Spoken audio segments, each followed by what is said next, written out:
Assalamualaikum warahmatullahi wabarakatuh. Anda rindu mendengarkan kajian-kajian dari ustadz-ustadz kita dari Aceh? Kunjungi channel YouTube Maulizul Akbar NAD. Subscribe, like, share, komen.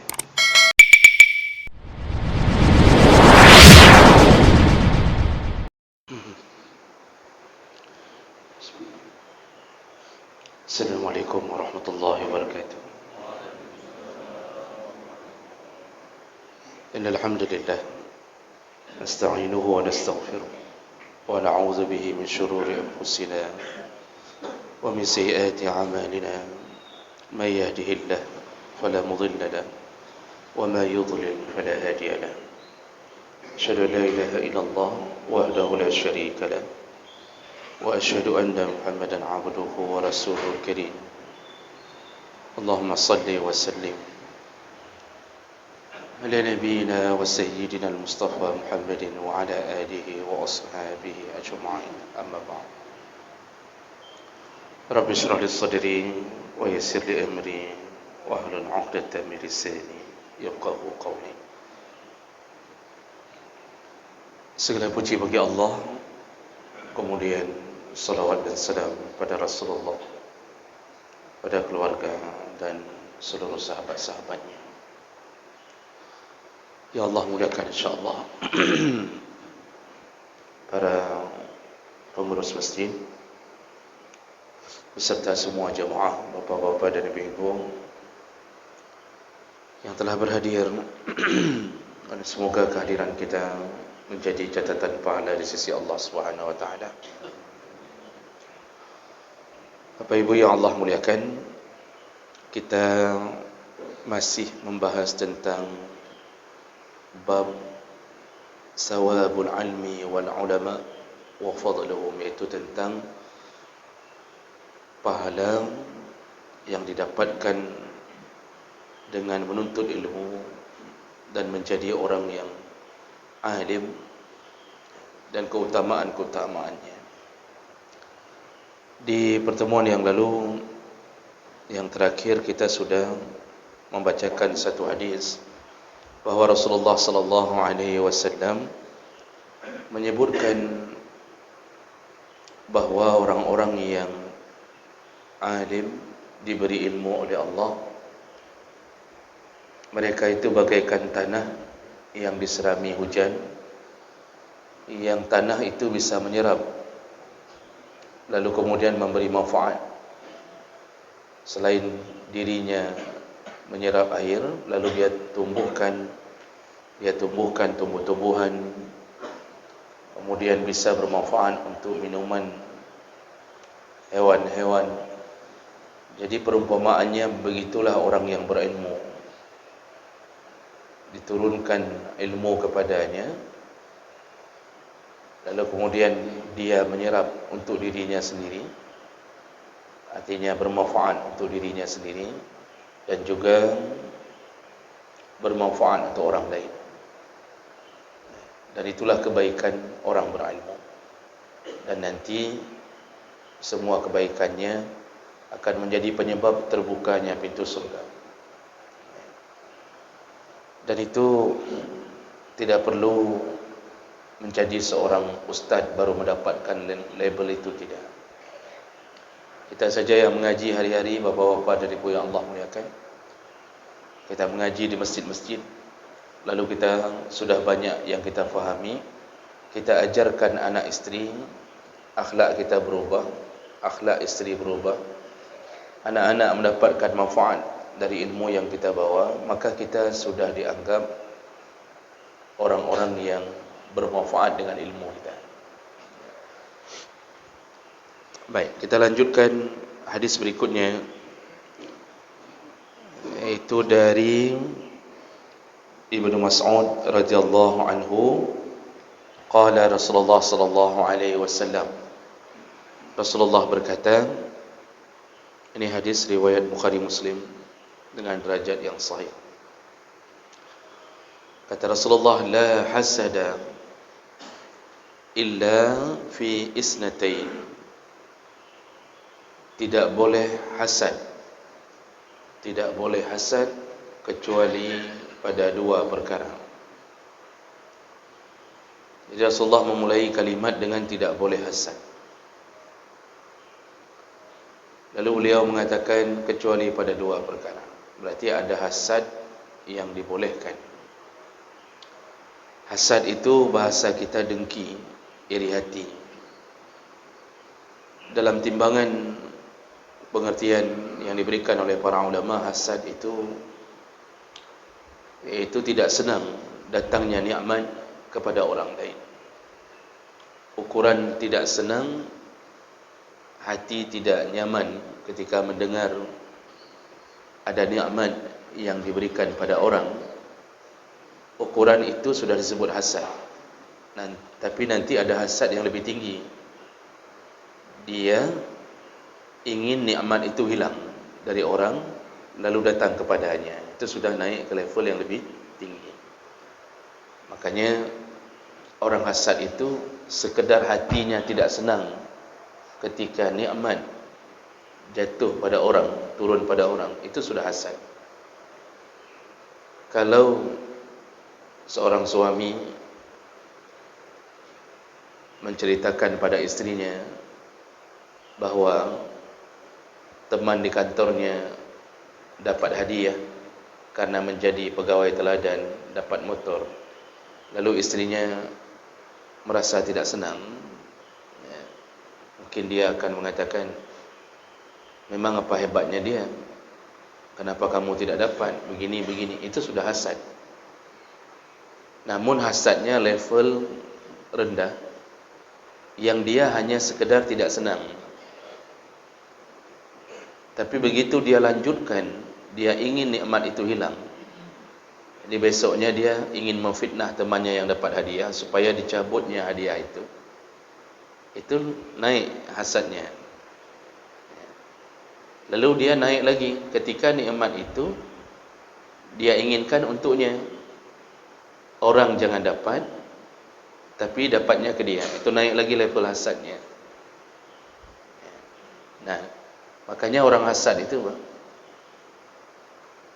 ada yang berhasil mencegah dirinya ketika hasadnya datang dengan istighfar, dengan taubat. Jadi begitu merasa tidak senang, dia merasa, apa urusan saya ya sebenarnya? Nikmat kegaup urusan tanya.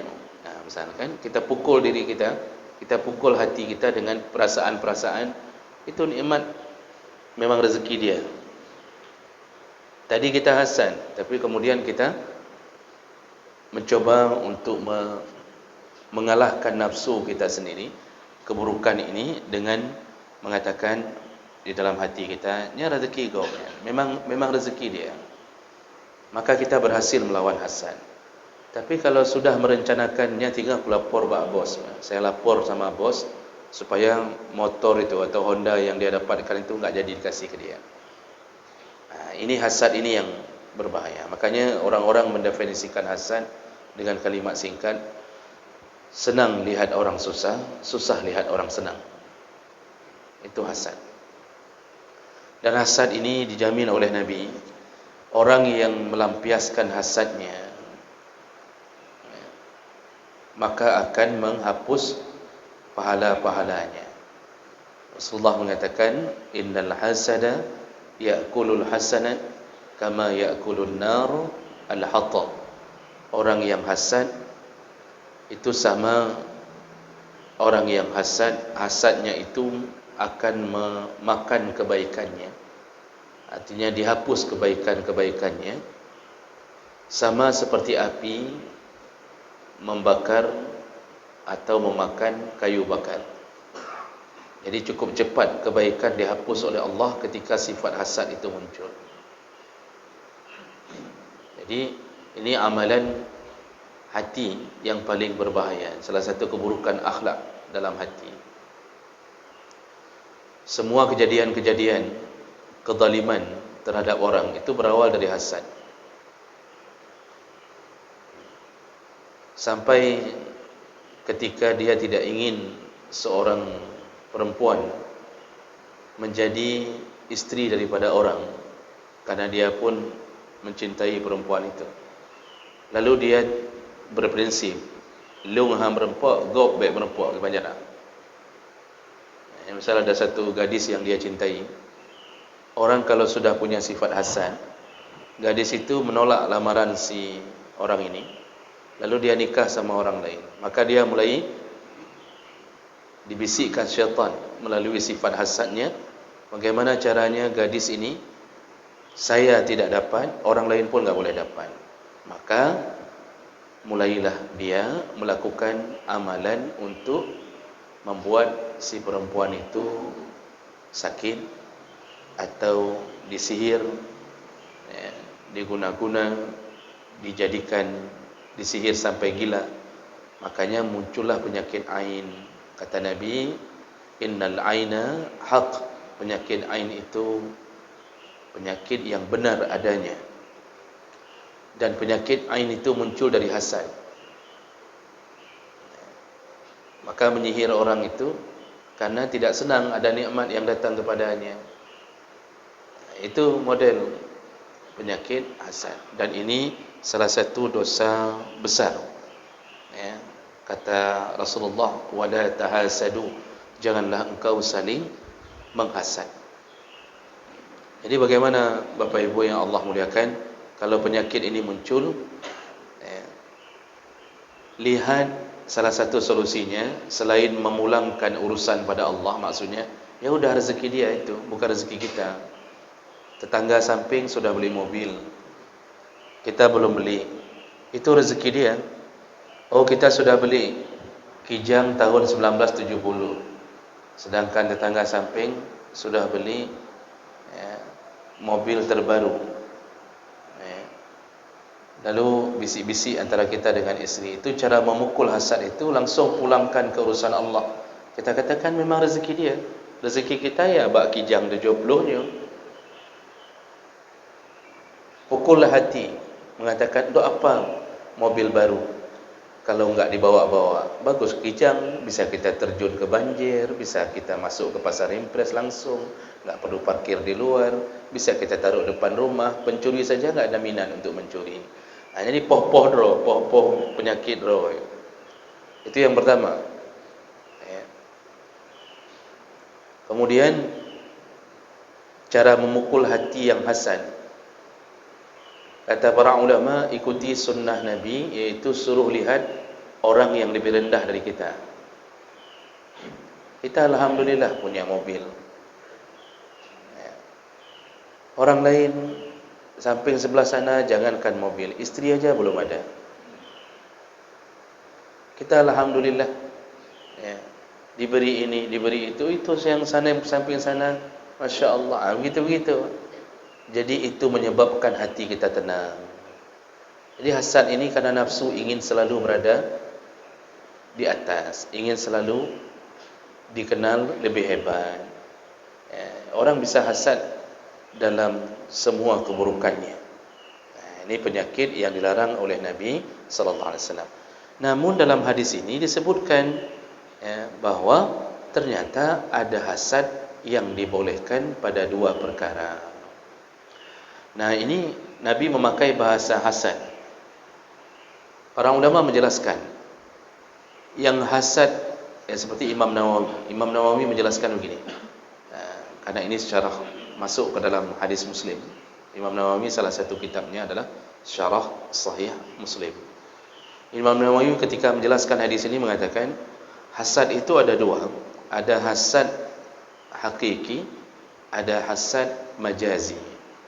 Hasad hakiki itu hasad yang kita sebutkan tadi. Hasad yang ingin nikmat orang hilang, lalu kita yang dapat nikmat itu. Itu hasad hakiki. Itu betul-betul hasad yang dosa. Tapi yang dimaksud dalam hadis ini, kata Imam Nawawi, adalah hasad majazi. Hasadnya hasad kiasan, bukan hasad yang sebenarnya. Nah, hasad majazi ini bukan ingin nikmat orang, bukan dia hasad ke nikmat orang, tapi dia ingin kelebihan orang yang diizinkan pada dua perkara yang akan kita sebutkan tadi, itu juga terjadi pada dirinya. Jadi maksudnya dia ingin dia juga bisa melakukan amalan seperti orang itu. Jadi hasadnya pada amal saleh. Sederhana dulu, misal kita sebutkan, kenapa anak itu bisa hafal Quran? Kenapa saya enggak bisa hafal? Itu timbul rasa hasad. Dan ini memang disunnahkan, hasad yang ini. Maka para ulama kemudian mengatakan, Nabi walaupun menggunakan bahasa hasad, tetapi yang diinginkan oleh Nabi sebenarnya adalah ghibtah. Jadi bahasa para ulama menyebut hasad yang dimaksud oleh Nabi, maksudnya adalah ghibtah.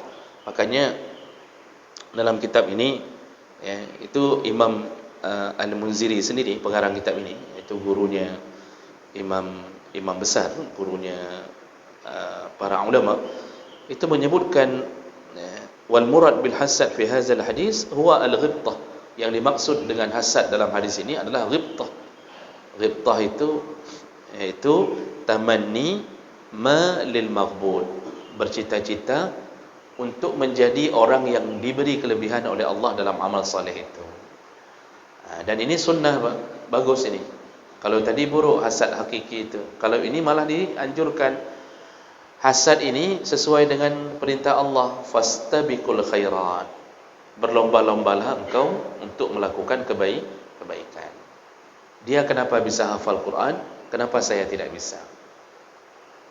Padahal sama-sama sehat, makanannya juga sama-sama. Kita pernah makan burger, dia juga pernah makan burger. Kita pernah makan sesuatu yang mungkin dia pun belum makan, tapi kenapa dia bisa? Jadi ini disunnahkan, berlomba-lomba untuk melakukan kebaikan. Jadi dalam kebaikan disuruh berlomba-lomba, dalam dunia disuruh untuk saling mengalah. Kalau dalam ibadah, ya, itu disuruh berlomba-lomba. Dalam urusan dunia disuruh saling mengalah. Makanya ada kaidah dalam ilmu kaidah fikih, al-itharu fil qurbi makruh wa fi ghairiha mahbub. Mengalah dalam urusan ibadah makruh, ya. Tapi selain ibadah sunnah mengalah, artinya urusan dunia. Mengalah dalam urusan ibadah makruh. Makanya salah, Pak, kalau kita sudah dapat saf pertama, lalu kita lihat ada orang yang datang, mungkin ada jabatannya atau orang yang kita hormati, lalu kita bilang tengku nedang ronika. Salah. Jangan biarkan orang berdiri di saf depan. Kita yang kejar ke saf depan. Oh, mau datang Jokowi, mau datang siapa saja, jangan izinkan. Jangan izinkan. Oh, datang wali kota solat, terlambat wali kotanya. Sudah belakang, enggak usah bapak depan. Salah, makruh. Dalam bidang ibadah makruh mendahulukan orang. Makanya banyak orang, Pak, nak wuduk dua nilai. Waktu sudah hampir qamat, disuruh wuduk orang. Salah. Kita berlomba-lomba untuk wuduk. Begitu dalam kaidah fikih. Ya. Jadi bapak solat dulu, nanti saya salah. Bapak sedekah dulu, salah. Kita yang harus di depan, itu dalam urusan ibadah. Tapi kalau dalam urusan dunia, ngantri di SPBU, kita lihat ada orang tua, kakek-kakek, udah nggak sanggup pun dia pegang motor. Kita bilang, Pak, nejak drone ini. Itu sunnah, dapat pahala. Ini enggak, dalam dunia kita kejar-kejar, dalam ibadah mundur-mundur. Itu sudah tidak paham dengan urusan agama. Makanya Allah menyebutkan dalam banyak ayat tentang berlomba lah. Fastabiqul khairan wasari'u ila maghfiratin, bercepat-cepatlah kata Allah, berlarilah. Nah, ini sunnah melakukan hasad atau ghibtah yang akan disebutkan oleh Nabi. Jadi apa perkaranya yang dibolehkan untuk hasad, dengki yang baik ini? Yang pertama kata Nabi, rajulun atahu Allahu malan fasallatahu ala halakatihi fil haqa. Hasadlah engkau kepada seseorang yang diberikan harta oleh Allah, lalu dia menghabiskan harta itu pada jalan kebenaran. Itu disuruh hasan. Ya. Kita lihat orang hartanya sama dengan kita, gaji dia 3,5 juta, gaji kita 3,5 juta, sama-sama UMR, sama-sama dipotong BPJS. Kemudian dia juga punya isteri satu, kita punya isteri satu. Dia punya anak 3, kita juga punya anak 3. Tapi kita heran, dia sedekahnya kenapa banyak? Kenapa waktu kita dengar-dengar dari pembicaraan orang yang bantu masjid dia, yang beli sajadah untuk masjid dia, yang tempel jalan berlubang juga dia, dari gaji 3,5 juta, pakan letak sedekah punya. Kenapa kita enggak bisa sedekah? Nah, ini perlu hasad, perlu sifat hasad. Disuruh untuk menghasadkan orang itu. Kayak mana caranya kita bisa melakukan seperti dia? Karena orang yang diberi oleh Allah hidayatut taufiq untuk menjalankan amalan sedekah, itu orang yang perlu kita tiru dan perlu kita ikuti jalan-jalannya. Kita harus cari tahu kayak mana cara dia. Karena sedekah itu memang salah satu amal yang direbut-rebut oleh para sahabat untuk mendapatkan surga. Semua sahabat selain ibadah mahdah, salah satu amalan yang mereka berebut-rebut melakukannya adalah sedekah. Makanya sedekahnya Utsman bin Affan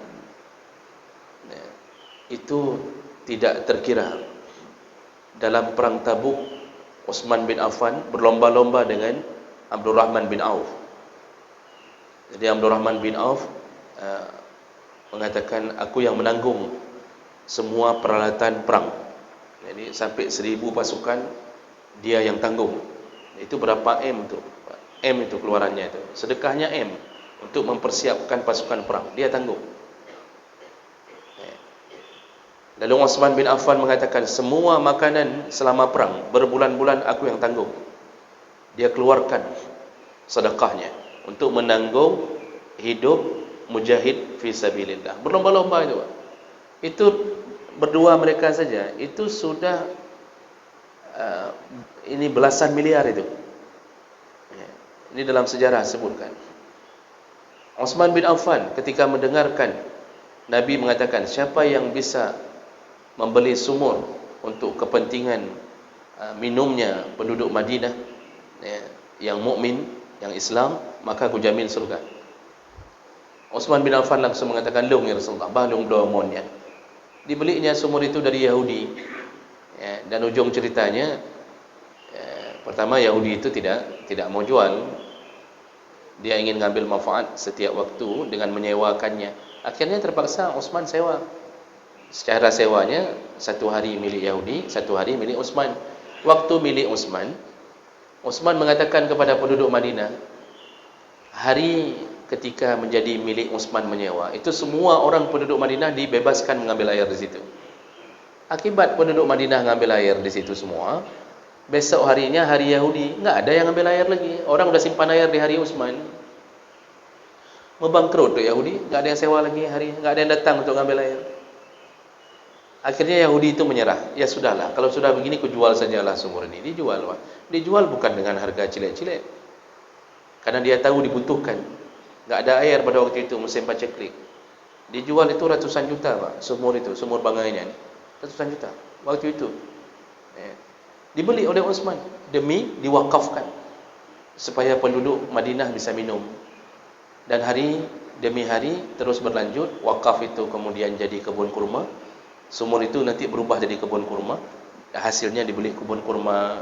Nah, hari ini sudah jadi hotel. Hari ini sudah jadi hotel. Dan hotel itu dibuat rekening atas nama Utsman bin Affan. Jadi sahabat yang punya rekening di bank hari ini itu Uthman bin Affan. Bayangkan, berlomba-lomba itu orang lain ada juga uang tapi enggak sehebat mereka berjuang, enggak mikir panjang kalau sedekah. Jadi tergantung kemampuan. Kalau Ali bin Abi Thalib memang miskin sekali, sampai anak saja yang akikah Nabi, Ali enggak sanggup akikah. Umar bin Khattab biasa saja. Abu Bakar punya harta tapi tidaklah sekaya Uthman, tapi mereka berjuang semua untuk bersedekah. Makanya ketika Abu Bakar berlomba-lomba bersedekah, itu Umar sampai mengatakan, bagaimana bisa kita menyaingi Abu Bakar? Setiap subuh itu Abu Bakar datang ke satu rumah orang miskin untuk memberi makan orang miskin, sampai dimasakkan, disuapkan, sampai Umar mengikuti Abu Bakar. Setelah salat subuh, Abu Bakar dah hilang, tak ke mana dia. Rupanya diikuti oleh Umar, ternyata itu kerjanya. Lalu Umar mengatakan ke sahabat yang lain sambil menangis, sungguh engkau wahai Abu Bakar telah menyusahkan orang setelahmu. Maksudnya kami enggak bisa melakukan sepertimu, kami sudah ngejar cara sedekah seperti enggak sanggup. Makanya itu perlu dihasadkan, Pak. Kita perlu hasad sama orang, kok ringankan, mudah tak kecabut dompet, asal lewat celeng mesti. Kita lihat orang lain 1,000, 2,000, sama dia sudah uang merah langsung 100,000. Kita mikir kapan 200,000 ke puluh, besoknya begitu lagi, mungkin waktu salat berikutnya begitu lagi, sehari saja bisa 500,000 mungkin. Lalu kita pikir memang berapa gajinya, kemudian begini, kok bisa dia begitu? Ini perlu hasad. Jadi hasadnya sama orang ahli sedekah agar kita pun bisa menjadi ahli sedekah. Ini hasad yang boleh. Ini kadang-kadang kita dipukul sama syaitan. Syaitan bisik, alah biasalah nyempeng sabenya, uang sabu-sabu itu. Kita mulai membuat kita enggak sedekah dengan mengira-ngira orang itu sedekahnya dengan uang haram, sehingga kita enggak sedekah karena mengira, alah uang haram itu dia sedekah, ngapain dia begitu? Padahal bukan. Jadi Bapak Ibu yang Allah muliakan, ini hasad yang pertama. Kemudian yang terakhir, hasad yang kedua, dibolehkan kepada orang, rajulun atahullahu al-hikmah fahuwa yaqdi biha wa yu'allimuha. Dengkilah, hasadlah, cemburulah kepada seseorang yang diberikan Allah ilmu. Jadi bahasa Nabi hikmah. Hikmah itu macam-macam maknanya. Ada para ulama mengatakan ada yang dimaksud hikmah adalah pemahaman terhadap Al-Quran, pemahaman terhadap sunnah Nabi, diberikan ilmu tentang kenabian, diberikan kebijaksanaan, diberikan ilmu keadilan. Itu hikmah. Makanya Luqman Al-Hakim disebut oleh Allah, walaqad ataina Luqmanan hikmah. Kami berikan Luqman hikmah. Itu ilmu. Makanya Luqman itu terkenal karena ilmunya. Dia menasihati anaknya, dia bilang jangan syirik, jangan sombong. Kalau bertemu dengan orang, la tusair khaddak, jangan engkau palingkan pipimu. Ya, maksudnya kalau bicara sama orang jangan palingkan pipi, jangan nampakkan kesombongan. Hari ini karena Luqman tidak banyak lagi, ya, orang-orang lupa nasihati anak. Nak kalau bicara depan orang jangan main HP. Dia dengar tak bergahabat, dengar main HP. Kita bicara terus, dia main HP terus, main HP terus. Kalau ada Luqman, ya kayak tampar dia ni. Luqman menasihati anaknya, kalau ketemu orang jangan palingkan wajahmu. Kita lihat orang pun enggak kalau sedang bicara. Duduk berdua, tapi bicaranya lewat WA, kan bangai. Duduk berhadapan, langsung bilang aja. Ini enggak mau dia nulis dari WA. Untuk WA ke situ WA ke sini, cik berat-berat dah bangai ulun gila. Jadi hikmah itu ilmu. Hikmah itu ilmu. Maka cemburulah kepada orang berilmu. Orang berilmu yang bagaimana yang harus dicemburui, yaitu orang-orang yang mengamalkan ilmunya lalu mengajarkannya pada orang lain. Nah, itu kuncinya. Orang alim yang harus kita cemburui, kita heran. Long hirentan donging tengkunya. Dia pintar sekali, bahasa Arabnya bagus, dia bisa baca kitab, dia bisa ceramah dengan baik, dia nampakkan. Lalu kita lihat akhlaknya cocok dengan apa yang dia bilang. Kalau di atas mimbar dia bilang jangan makan riba, dia pun kita selidiki nggak pernah makan riba.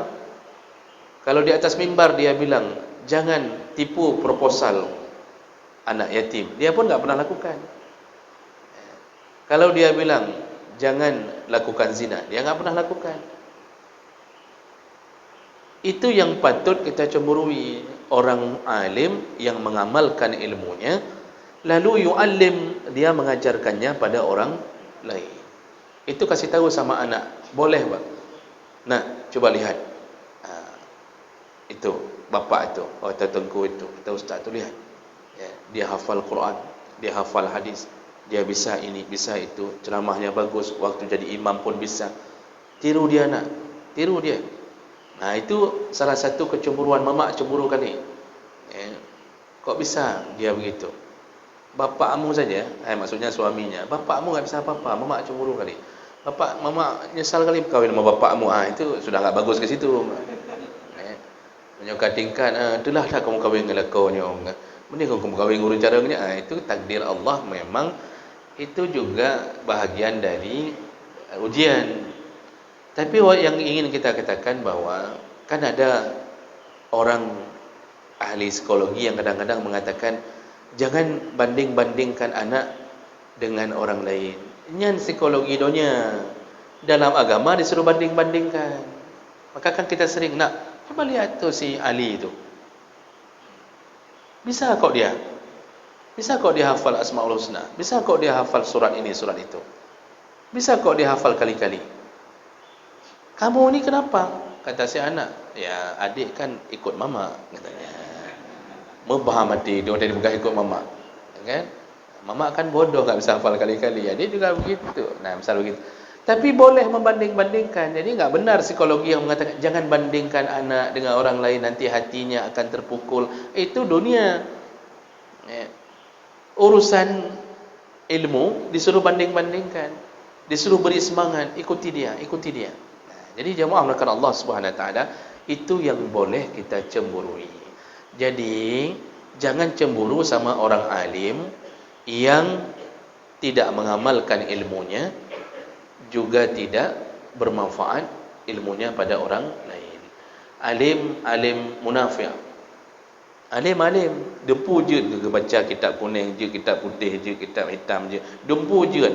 Tapi waktu tangi akai kok enggak cocok antara alimnya dengan akhlaknya.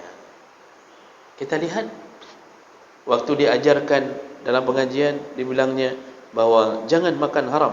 Kita lihat dia kerjanya itu. Itu yang begitu enggak usah dicemburui, Pak. Enggak usah dihasadkan, enggak usah tiru. Kita bilang mana baik je kelaganya, munafik. Nah, misalnya itu enggak usah dicemburui. Yang dicemburui itu yang ilmu diberikan Allah lalu bermanfaat dan dia mengamalkan. Jadi kalimat alim itu baru layak disematkan pada seseorang, yaitu apabila antara ilmu dengan amal sepadan. Jadi kita kadang-kadang terlalu cepat kita melabelkan alim pada orang, padahal kita enggak tahu bahwa alim itu tidak mengamalkan ilmunya.